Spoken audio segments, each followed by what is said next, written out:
a snowy mountain too? Ah! You scared me. Please, don't scare me like that. I was giving my research report some much-needed consideration. But you were just standing over there, staring into space. Not at all. I was just thinking of a name for a new subspecies of sweet flower I propagated. It has seeds that are 4 times as large as normal. Oh, are you interested? Wonderful. Next time, please allow me to show you the fruits of my work. It's a shame. If I wasn't coming to this mountain, I would have brought some samples with me. Yeah. Weren't you doing research in the city? How come you're here? Timaeus and I were helping Albedo organize research data. Timaeus just left, in fact.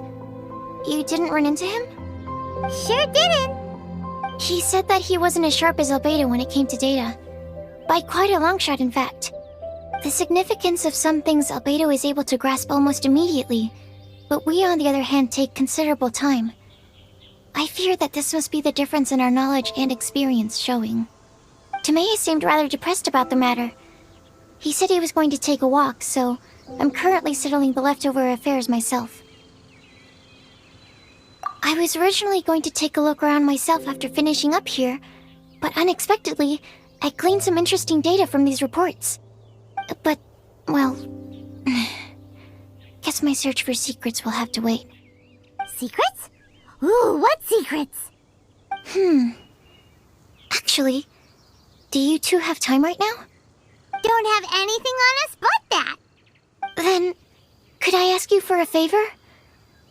In truth, I feel like Albedo is concealing something from myself and Timaeus. But isn't he your teacher? What would a teacher have to hide from his students? That's true, but I feel like he's always hiding something. It is my personal guess that it is some great secret of alchemy. Wait, how are you so sure? Timaeus and I are both passionate researchers of alchemy.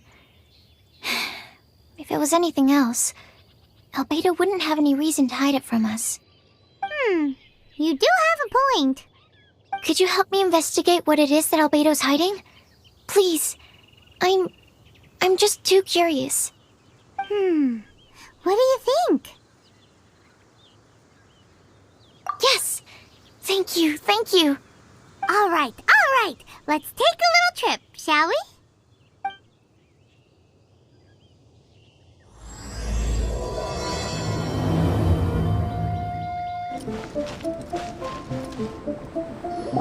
Albedo! Why are you here? Are you lost? No, we're not. A secret? Hey, what are you doing? Our mission calls for a delicate approach. Sure, but still. Actually, you've arrived at just the right moment. I have business with you too, in fact. Here, catch. Huh? What's this? As you can see, it is a sword. I did not make the sword. However, I did add some alchemical touches to it. Would you like to try it out? My research indicates that this sword has some unique properties. Only you can use it. But I need to gather data from it quite urgently. So, could I bother you to use it in battle? Wait a second! How can there be a sword that only one person can use? Very astute of you. This sword has indeed had a curse laid upon it. An ordinary person would be unable to wield it at all. However, you are an exception. Huh? Or perhaps I should say that only you are immune to the curse. As such, who could I find to help me if not you?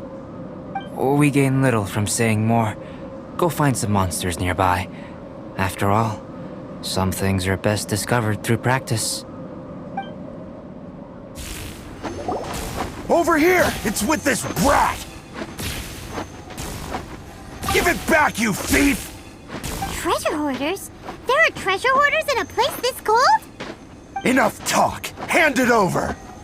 Watch out!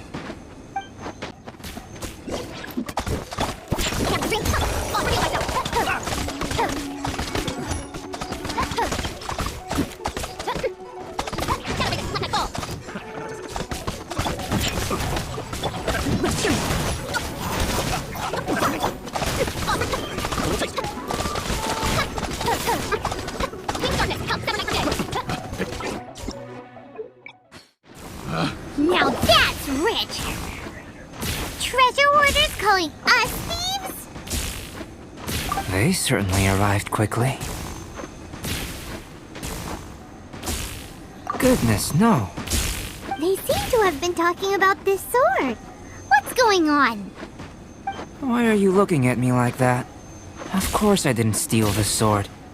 Not long ago, the knights caught a band of treasure hoarders outside the city. The goods they were smuggling were also impounded. This sword was one of those items. We believed it to be stolen plunder, but no one came to claim it. Nor could we find out where it came from, so it languished in our stores. I noticed it quite by chance while in our storehouse. To tell you the truth, such an old sword would see little use outside of alchemy. You claimed it for yourself? Just like that? So, then what happened? You just took it with you? Indeed. And I initially intended to perform some experiments on it, but I unexpectedly discovered its true origins in the process. This ancient-looking weapon once passed through the hands of a now-deceased blacksmith. It is a legendary, magical sword. A magical sword? It is said that the smith vanished not long after creating the weapon, with the weapon subsequently becoming lost to time. Working backwards from its eventual fate as plunder, one can guess that it was then stolen by the treasure hoarders, where it remained in obscurity till recently. The blacksmith who made this weapon disappeared? That's kinda spooky. No wonder it's cursed. Exactly. Do you know the story of Durin in this mountain? Durin was the black dragon who menaced Mondstadt, before finally being defeated by the combined efforts of Dvalin and the Animo Archon Barbados. After a fierce battle, the vanquished Durin crashed to ruin here, falling into the thick snow. Snow gathers atop this mountain and never melts, which is a most curious phenomenon. Which leads one to wonder, was Durin's fall here purely by chance, or was it intent? Could it really have been intent? Perhaps this place was chosen as a gravesite precisely so that the snow's power could seal the corrosive toxin coming from Durin's body. It seems plausible that Barbados would think of such a method. Huh. Was Barbados such a capable god? Well, these are just my postulations. I don't have any evidence. But what's for certain is that this mountain and Durin are deeply intertwined. In fact, I believe that the very sword in your hand has Durin's remains in it. A dragon's remains? Indeed. The dragon's eyes, claws, and scales ground into dust before being used to coat the blade. In this way, Durin's corruption and venom entered into the sword and became the source of its power. This is very advanced craftsmanship. I presume that having successfully forged the weapon, the smith must have tried it out themselves in their joy. But using the sword in battle would have allowed the corruption to seep through the blade's handle and into their bodies. Ordinary mortals cannot withstand such power. The blacksmith must then have fled, driven mad by the curse, before meeting their end in some unknown place. You've purified Dvalin's tears before, which is a very rare ability indeed. This ability has protected you from being corrupted or poisoned, and you can completely eliminate their effects, which is why you and only you can properly wield this sword. Still, this sword really is huge. Yikes! It's glowing! As far as I'm concerned, this is where the real experiment begins. This sword is still very weak at present.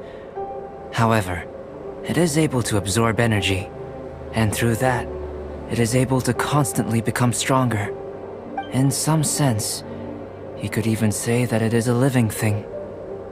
Well then, traveler, adventure with it to your heart's content. I need you to help it grow. I believe that we will soon have all the proof that we need.